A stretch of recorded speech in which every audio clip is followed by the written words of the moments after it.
സമസ്ത കേരള ജംഇയ്യത്തുൽ ഉലമയുടെ 100ാം വാർഷികം ആഘോഷിക്കാന്ന് പറയുമ്പോൾ അത് വർഷാവർഷം ആ പേരിൽ രജിസ്റ്റർ ചെയ്ത ഒരു രേഖ പുറത്തുവിടാൻ ഈ പറയുന്ന ആളുകൾക്ക് സാധിക്കുമോ? ഉണ്ടെങ്കിൽ പുറത്തുവിടട്ടെ. എന്തിനാണ് ഈ ജനങ്ങളെ കബളിപ്പിക്കുന്നത്? രജിസ്റ്റർ ഓഫീസിൽ മറ്റൊരു സംഘടന, ജനങ്ങളുടെ മുമ്പിൽ വേറൊരു സംഘടന. ഇതിന്റെ പേരെന്താണ്? ഇതിന്റെ പേരെന്താണ്? ഇത് മുനാഫിക്കീങ്ങളുടെ ലക്ഷണമല്ലേ? കപടവിശ്വാസികളുടെ അടയാളമല്ലേ? 100ാം വാർഷികത്തിന്റെ അവകാശി ആര് എന്ന് ചോദിക്കുമ്പോൾ അത് ഒരു വിഷയാവതരണത്തിൽ പറയേണ്ട ഒരു വിഷയമൊന്നുമല്ല. കാരണം ഇവിടെ മുതവാത്തിറായിട്ട് ഏതൊരു കൊച്ചുകുട്ടിക്കും, ഏത് അന്യമതസ്ഥനും, ഏത് നിയമപാലകർക്കും, ഏത് നിയമവിശാരദന്മാർക്കും, രാഷ്ട്രീയക്കാർക്കും, പൊതുജനങ്ങൾക്കും, ബഹുസമൂഹത്തിന് എല്ലാവർക്കും ഒരുപോലെ അറിയാം ഏതാണ് ഇതിന്റെ മറുപടി എന്നുള്ളത്. അതിലൊരു വിഷയാവതരണത്തിന്റെ ആവശ്യമില്ല. അത് കൃത്യമാണ്. അതിവിടെ ബഹുമാനപ്പെട്ട റഈസുൽ മുഹഖഖീൻ കണ്ണിയത്ത് ഉസ്താദും ശംസുൽ ഉലമയും അവരുടെ മരണം വരെ നിലനിർത്തി പോകുന്ന സമസ്ത, അതിനുശേഷം ചെറുശ്ശേരി ഉസ്താദും പിന്നീട് ആലിക്കുട്ടി ഉസ്താദും മുഖ്യ കാര്യദർശികളായിട്ട് കൈമാറിപ്പോന്ന ഈ സമസ്ത, അത് തന്നെയാണ് അതിന്റെ അവകാശികൾ എന്നുള്ളതിൽ ആർക്കാ തർക്കമുള്ളത്? ആർക്കാണ് അതിന്റെ സംശയമുള്ളത്? സംശയമില്ലാത്തൊരു വിഷയമാണ്.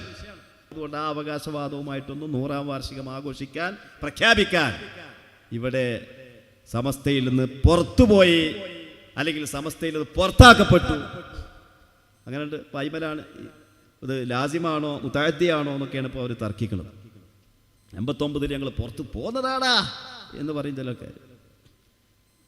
എന്നിട്ട് പറയും അവർ പിന്നീട് 2023 അല്ലെങ്കിൽ 24 23ന്റെ ലാസ്റ്റ് ആയിരിക്കും ഈ പുറത്ത് പോന്നടാ എന്ന് പറഞ്ഞ ആ ആരെക്കുറിച്ചാണോ പറഞ്ഞത് എങ്കിൽ ആ മഹാനായ ശൈഖുനാ ശംസുൽ ഉലമ ഖദ്ദസല്ലാഹു സിറഹുൽ അസീസ് 40ഓളം കൊല്ലം, 4 പതിറ്റാണ്ടോളം കാലം 1957 മുതൽക്ക് 1957 മുതൽക്ക് 1996 വരേക്കുമുള്ള 40 വർഷത്തോളം, അഥവാ സമസ്ത കേരള ജംഇയ്യത്തുൽ ഉലമായുടെ 100 കൊല്ലത്തിൽ അതിന്റെ പകുതിയോളം ഇതിന്റെ സാരഥ്യം വഹിച്ച ശൈഖുനാ ശംസുൽ ഉലമ ഖദ്ദസല്ലാഹു തആല സിറഹുൽ അസീസ് തങ്ങളുടെ അവിടുത്തെ പവിത്രമായ ഖബറിന്റെ അരികിൽ പോയി ഭവ്യതയോടുകൂടി സിയാറത്ത് ചെയ്യുമ്പോൾ അതിന്റെ അർത്ഥം എന്താണ്?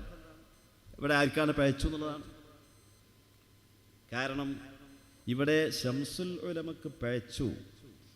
ശംസുൽ ഉലമ പണ്ട് ഒരു 1970കളിലാണെന്നാണ് മനസ്സിലാവുന്നത്. കോഴിക്കോട് ജില്ലയിൽ ഒരു ഫത്വ കൊടുത്തപ്പോൾ, ത്വലാഖുമായി ബന്ധപ്പെട്ടൊരു ഫത്വ കൊടുത്തപ്പോൾ, ആ ശംസുൽ ഉലമയെതിരിൽ കത്ത് കൊടുത്ത ആളുകളാണ് ഇവർ. ശംസുൽ ഉലമയെ പുറത്താക്കണമെന്ന് പറഞ്ഞു. ഹറാമിനെ ഹലാലാക്കുകയും ഹലാലിനെ ഹറാമാക്കുകയും ചെയ്യുന്ന സെക്രട്ടറി എന്ന് അന്നേ ശംസുൽ ഉലമക്കെതിരിൽ വിഷവിത്തുമായിട്ട് മനസ്സിൽ കൊണ്ടു നടന്നിരുന്ന ആളുകൾ. ആ ആളുകൾ പിന്നീട് അവസരം കിട്ടിയപ്പോഴാണ് പിളർന്നു പോയതാണ്. അപ്പോൾ അവർ 2023 ലാസ്റ്റിൽ അവർ വരക്കൽ മഖാമിൽ വന്നുകൊണ്ട് സിയാർത്ത് ചെയ്യുകയാണ്.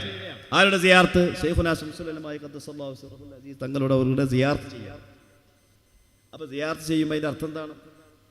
ഇത് സിയാർത്ത് ചെയ്യപ്പെടേണ്ട ആളാണെന്നല്ലേ? നോക്കൂ നിങ്ങൾ, ഈ പുസ്തകം ഏതാണെന്നറിയോ?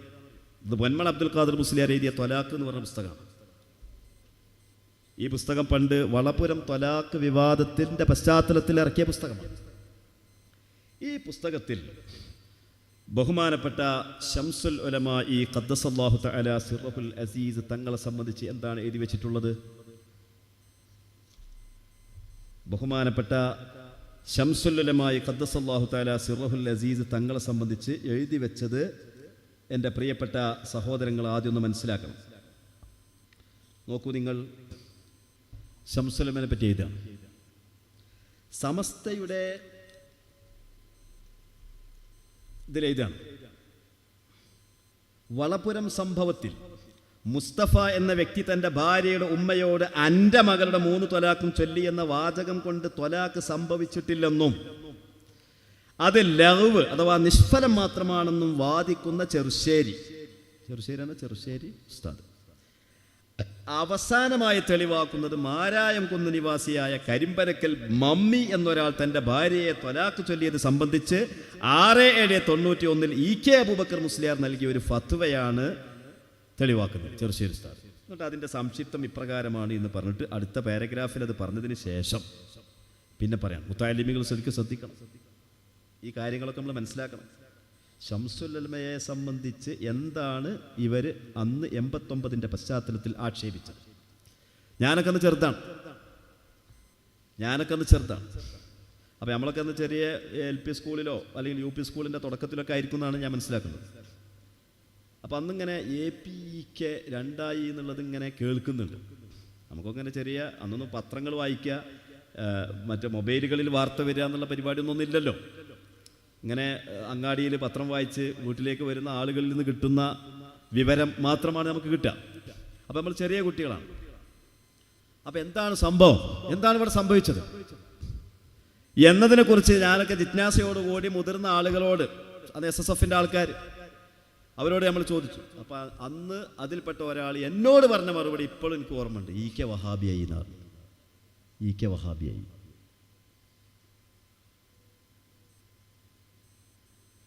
ആ വഹാബിയുടെ ഖബർ സിയാറത്തിനാണ് പിന്നെ പോകേണ്ടത്.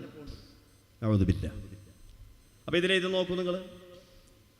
സമസ്തയുടെ ചില അംഗങ്ങൾ എന്ന് പറഞ്ഞാൽ ശംസുൽ ഉലമ അതിൻ്റേതായ സ്ഥാപിത ലക്ഷ്യത്തിൽ നിന്ന് റൂട്ട് മാറി സഞ്ചരിച്ചപ്പോഴാണ് സമസ്തയിൽ പിളർപ്പുണ്ടായതെന്ന് എല്ലാവർക്കും അറിയാം. അഥവാ EK വഹാബിയായതാണ് പ്രശ്നം. ഈ പിളർപ്പിന് ശേഷമാണ് പ്രസ്തുത ഫത്വ എന്ന് പറയേണ്ടതില്ല. കേവലം 7 വർഷം മുമ്പ് മാത്രമുള്ള ഈ ഫത്വ പ്രസ്തുത അംഗങ്ങൾ റൂട്ട് മാറി സഞ്ചരിക്കുന്നു എന്നതിന് വ്യക്തമായ മറ്റൊരു രേഖ കൂടിയാണ്. ആധികാരിക കർമ്മശാസ്ത്ര ഗ്രന്ഥങ്ങൾക്ക് മുമ്പിൽ അതിനൊരു പുൽക്കൊടിയുടെ സ്ഥാനം പോലുമില്ല. ശംസുൽ ഉലമയുടെ ഫത്വനെ പറ്റി പറയാം.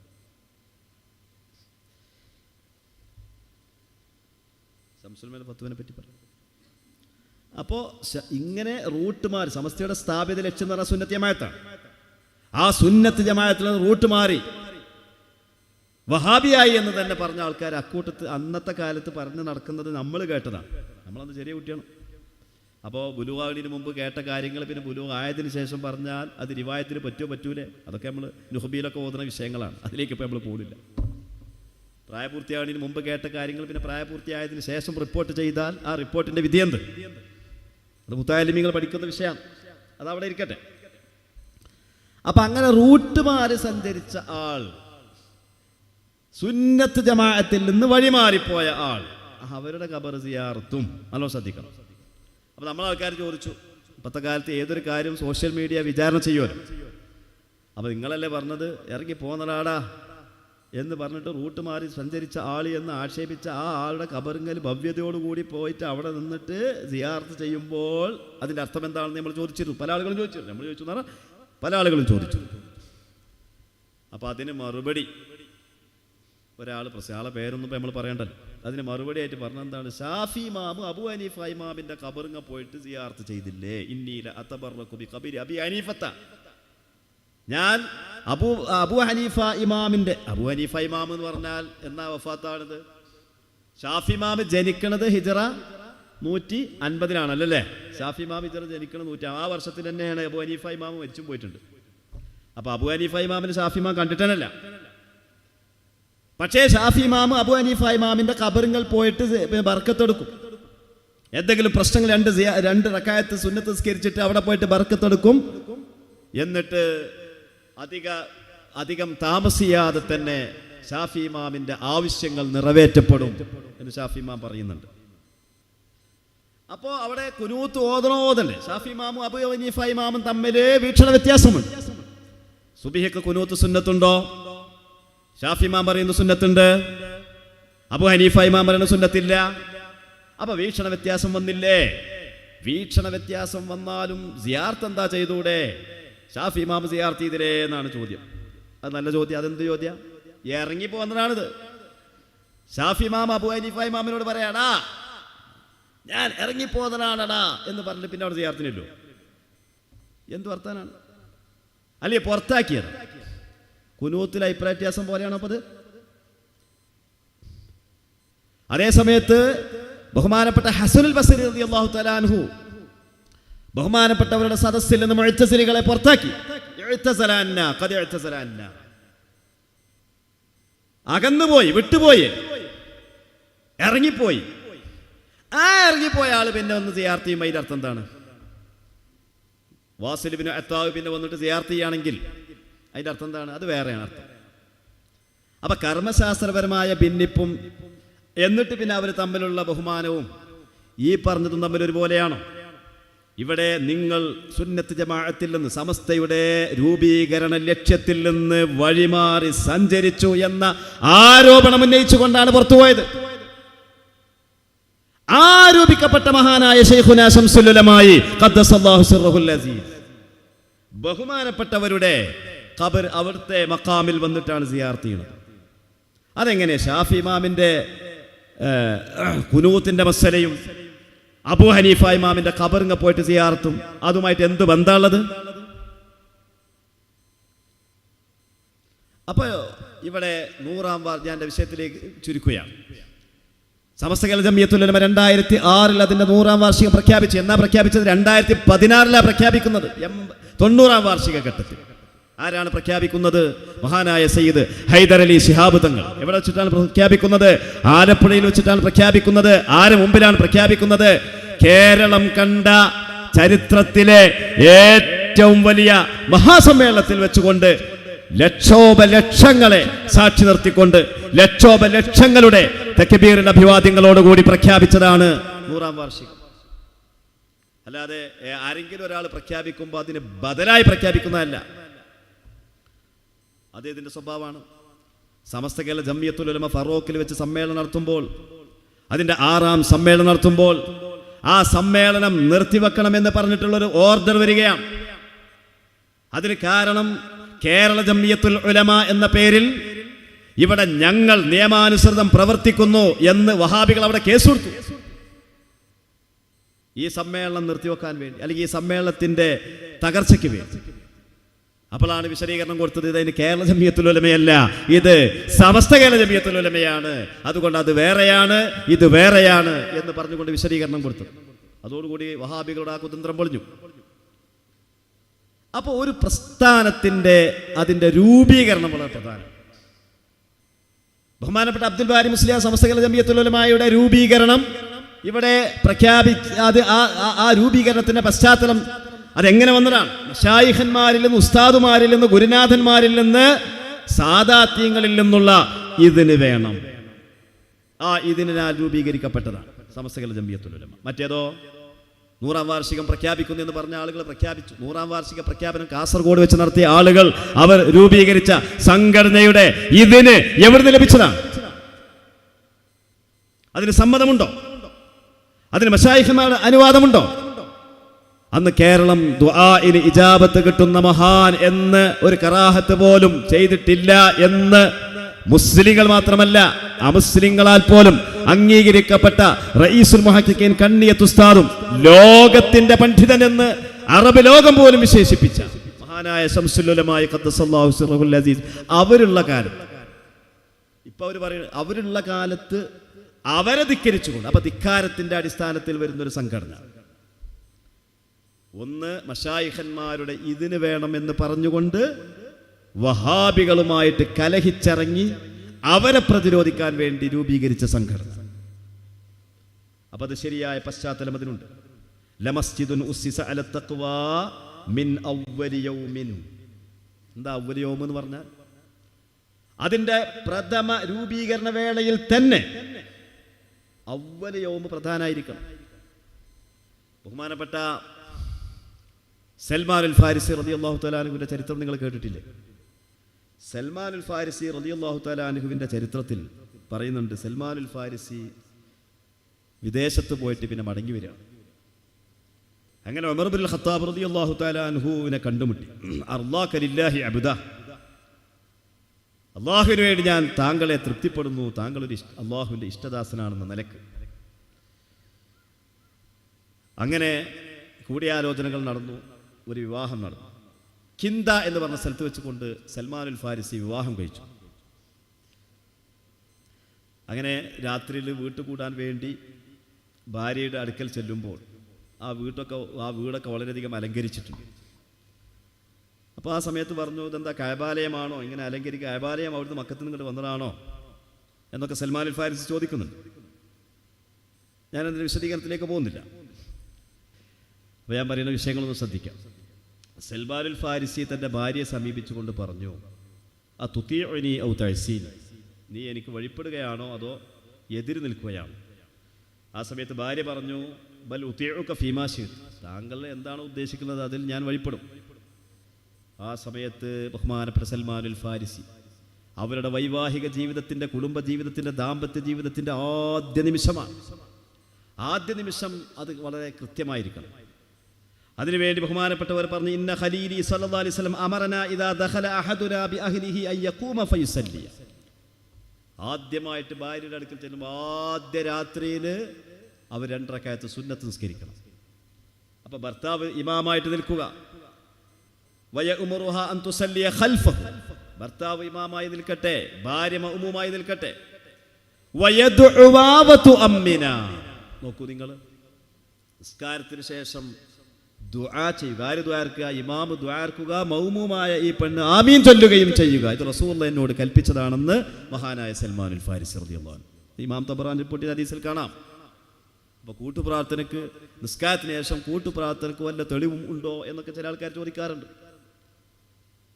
അതിനിപ്പോൾ ഈ തെളിവ് പറഞ്ഞോളുന്നില്ല. പക്ഷേ ഇവിടെ വളരെ കൃത്യമായിട്ട് സൽമാനുൽ ഫാരിസി പറയാം. എന്താണ്? ഇമാമ് നിന്ന ഭർത്താവ് ദുആ ചെയ്യുമ്പോൾ മഅ്മൂമായ ഭാര്യ ആമീൻ ചൊല്ലുക.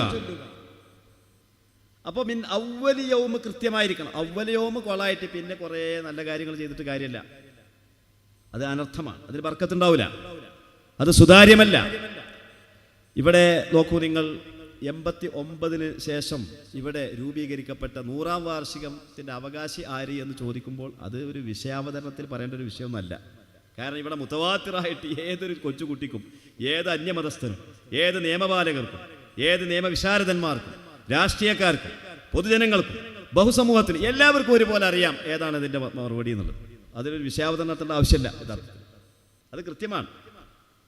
അതിവിടെ ബഹുമാനപ്പെട്ട റഈസുൽ മുഹഖഖീൻ കണ്ണിയത്ത് ഉസ്താദും ശംസുൽ ഉലമയും അവരുടെ മരണം വരെ നിലനിർത്തിപ്പോന്ന സമസ്ത,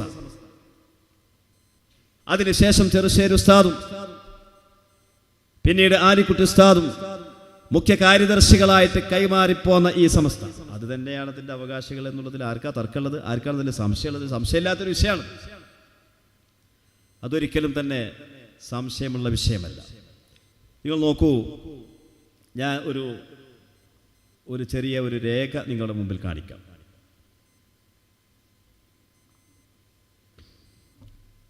ഒരു ഐഡന്റിറ്റി കാർഡ്. കേരള മുസ്ലിം ജമാഅത്ത്, ഇത് ഫേസ്ബുക്കിലോ മറ്റോ കണ്ടതാണ്.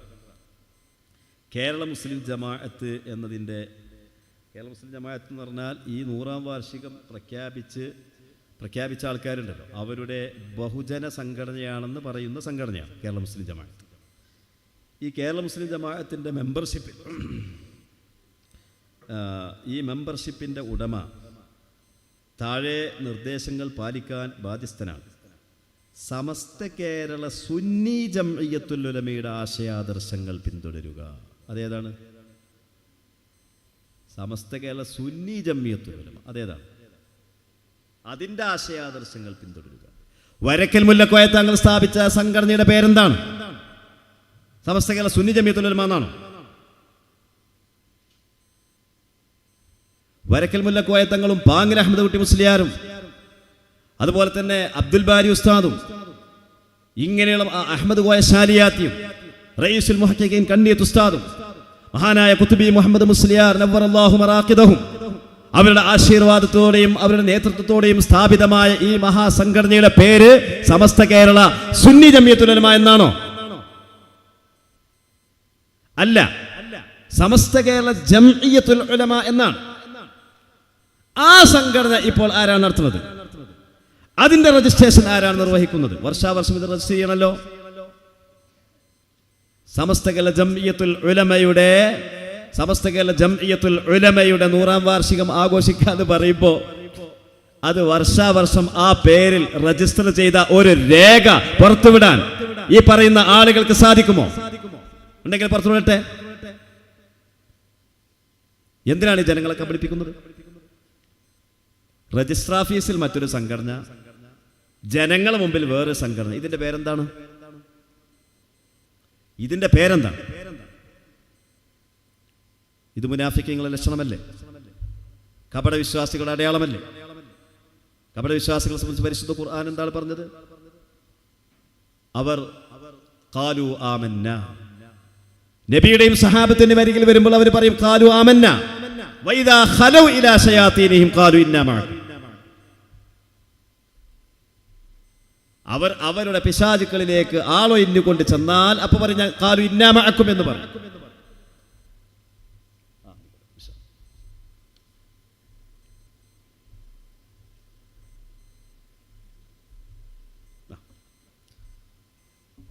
നോക്കൂ നിങ്ങൾ.